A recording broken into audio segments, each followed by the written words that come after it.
বাংলাদেশের সবচাইতে বড় লেক কাপ্তাই।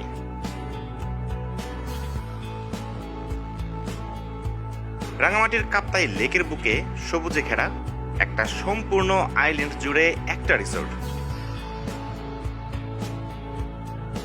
নাম ওয়াইল্ডউড আইল্যান্ড।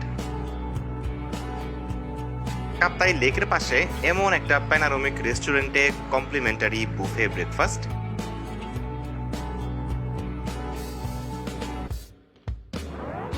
ইনফিনিটি পুল সহ এসি ভিলায় নাইট স্টে,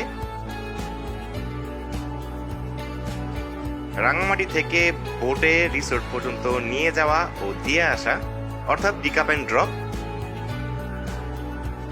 কাপ্তাই লেকে আনলিমিটেড কায়াকিং সহ। ওয়াইল্ডউড আইল্যান্ড রিসোর্টে আমাদের এক্সপিরিয়েন্স কেমন ছিল সেটাই শেয়ার করব আজকের ভিডিওতে। আর খরচের ডিটেলসটা ভিডিও ডেসক্রিপশনে দেওয়া থাকবে। শুরু করছি আমাদের রাঙামাটি ভ্রমণের আজকের গল্প। আমরা ঢাকা থেকে রাঙামাটির রাতের বাসে রওনা দিয়ে ভোরে নেমে যাই রাঙামাটি শিল্পকলা একাডেমির সামনে।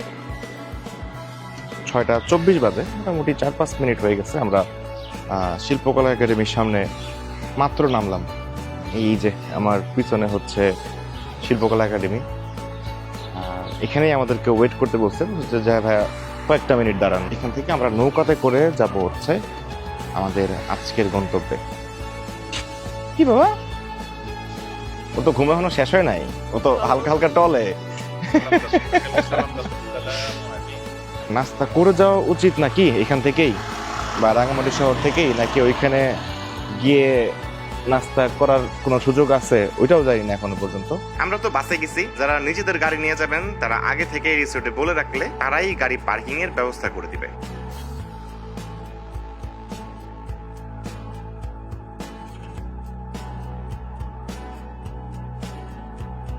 বোটে শিল্পকলা ঘাট থেকে 20 মিনিটের মতো লাগে। শীতের সকালে ভোরের কাপ্তাই লেক, সকালের মিষ্টি সূর্য, মেঘের সাথে লুকোচুরি, অপরূপ এই দৃশ্য দেখেই মনে হচ্ছিল জার্নিটা সার্থক। ধোয়া কুয়াশাচ্ছন্ন লেকে মানুষের দৈনন্দিন কারসাজি দারুণ।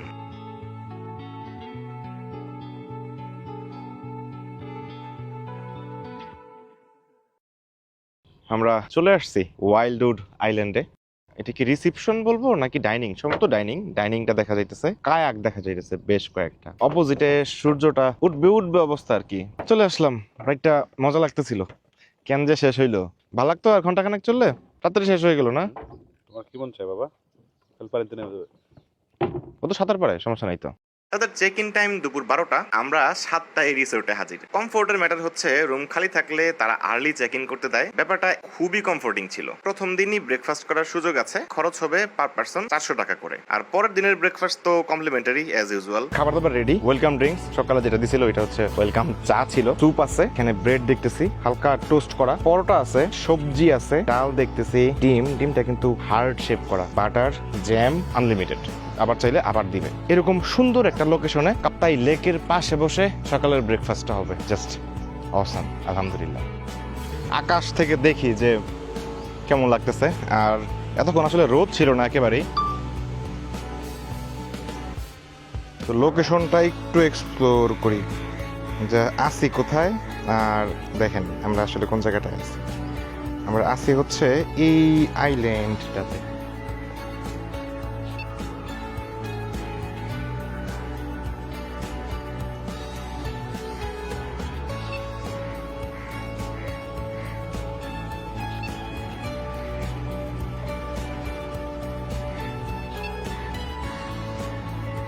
আইল্যান্ডের এক পাশে তাদের রিসেপশন কাম রেস্টুরেন্ট, আরেক সাইডে একদম লেকের পাশে বেশ কয়েকটা ইকো কটেজ।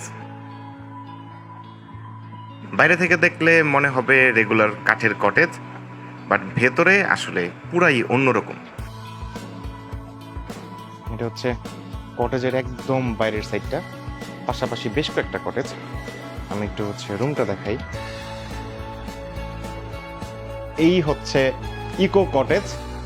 এই ইকোর মধ্যে এরকম বড় সাইজের একটা বিছানা, এখানে একটা সোফা সেট আছে, এসি আছে, টেবিল তো দেখতেই পারতেছেন। এই পাশে একটা টিভি আছে বড় সাইজের, একই সাথে ড্রেসিং টেবিল।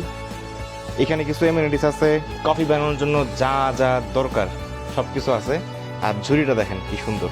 বড় বিষয়টা হচ্ছে এখানকার ভিউ, জাস্ট সামনে তাকাইলেই হচ্ছে কাপ্তাই লেকের একদম ইনফিনিটি ভিউটা দেখা যাইতেছে।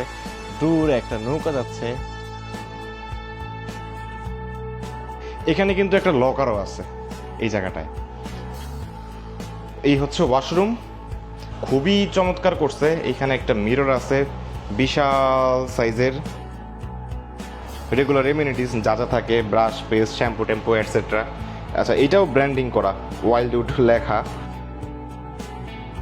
আমাদের রুমের ব্যালকনি থেকে দূরে ফুরুমন পাহাড়টা দেখা যায়,